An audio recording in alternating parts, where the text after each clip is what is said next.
Hello বন্ধুরা, সুপ্রভাত। আবার আপনাদের রোজকার জয়শ্রী চ্যানেলে সবাইকে স্বাগত জানাই। আজকে এসছি মাঝারি সাইজের চিংড়ি মাছ নিয়ে।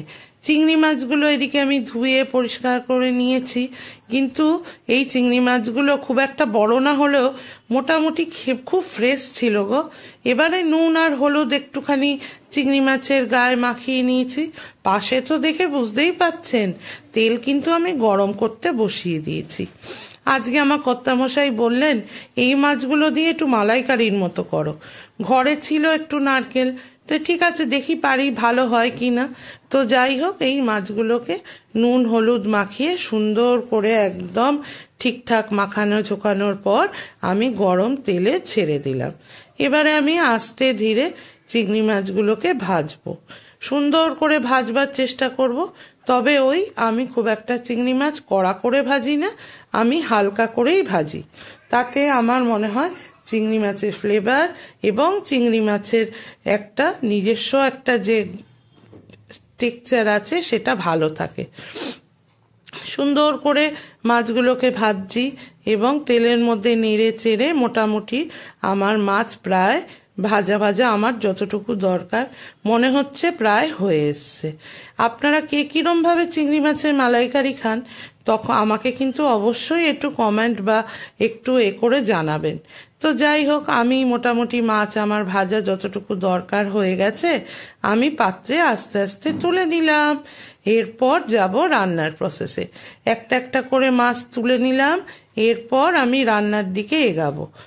এরপর আপনারা যে যেখান থেকে যেভাবেই পাচ্ছেন ভিডিওটা দেখছেন, যদি ভালো লাগে অবশ্যই একটু লাইক শেয়ার কমেন্ট, একটুখানি পাশে থেকে একটু আমার চ্যানেলটাকে সাবস্ক্রাইব করে আমার পাশে একটু থাকবেন। এলাচ, লবঙ্গ আর দারচিনি এই তিনটে জিনিস আমি দিয়েছি ফোড়নে। তেল আমার কড়ায় যতটুকু ছিল ততটুকুতেই আমার এই মাছটা হয়ে যাবে, তাই জন্য আমি কিন্তু আর কোনো তেল অ্যাড করিনি। আমি দিয়েছি জিরে এবং তেজপাতা, তার মানে এলাচ লবঙ্গ দারচিনি ফোড়নে দেওয়ার পর কতগুলি জিরে এবং অল্প একটুখানি দুটি তেজপাতা দিয়ে আমি ফোড়নটাকে একটু নাড়াবো চাড়াবো। ফোড়নের থেকে যতক্ষণ না একটা সুগন্ধি বা একটা ঘ্রাণ বার হয় ততক্ষণ আমি ওয়েট করেছি। এবং তারপর আমি কয়েকটি গোটা টমেটো, মানে একটি গোটা টমেটো কুচি কুচি করে কেটে সেটিকে তেলে দিয়ে দিয়েছি। মোটামুটি তেলে দেওয়ার পরে এবারে মোটামুটি আমি টমেটোটাকে গলাবার জন্য সামান্য একটু নুন বা লবণ আমি একটু ছড়িয়ে দেবো। তাতে সব সময় জানবেন টমেটো খুব তাড়াতাড়ি তেলে দিলে গলে যায়, না হলে একটু সময় লাগে, কিন্তু নুনটি পড়লেই টমেটোর গায়ে কেন জানি না টমেটো খুব তাড়াতাড়ি কাদা কাদা হয়ে যায়। তো যাই হোক, যা বলা তাই কাজ, সামান্য একটু লবণ ছড়িয়ে দিলাম। দেওয়ার পর এরপর যাব আমি রান্নার মেন মশলায়। আমি এই চিংড়ি মাছটি এইভাবে বানালাম, আপনাদের কেমন লাগবে জানি না। আমার বাড়ির লোকের তো এইভাবেই খেয়ে বেশ খুবই সুন্দর লাগে। তো এইবারে আমি একটু দেব পেঁয়াজ বাটা। আমি মাছ কম, তাই অল্প একটি মাঝারি সাইজের পেঁয়াজকে মিক্সিং গ্রাইন্ডারে সুন্দর করে গ্রাইন্ড করে নিয়েছিলাম। সেই পেঁয়াজ বাটাটি আমি এবারে তেলের মধ্যে দিয়ে দিলাম। দেওয়ার পর আবার আমার মশলা ফুটছে, সঙ্গে সঙ্গে আমি দিলাম একটু আদা রসুনের পেস্ট, যেটা আমি সব সময় ফ্রিজে আদা এবং রসুন এনে জানেন আমি একেবারে মোটামুটি 3-4 দিনের মতো করে রাখি।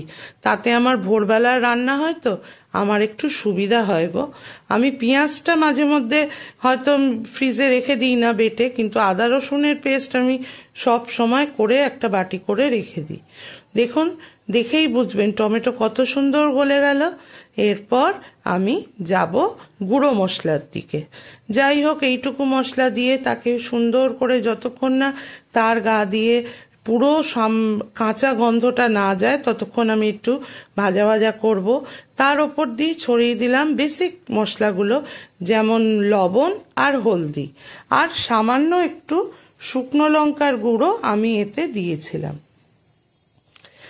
শুকনো লঙ্কার গুঁড়ো আমি এতে অ্যাড করার পর সামান্য একটু জিরে গুঁড়োও দিয়েছিলাম।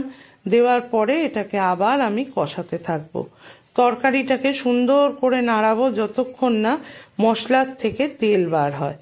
আর কাশ্মীরি গুঁড়ো লঙ্কার সম্বন্ধে তো আর কাউকে কিছু বলার নেই।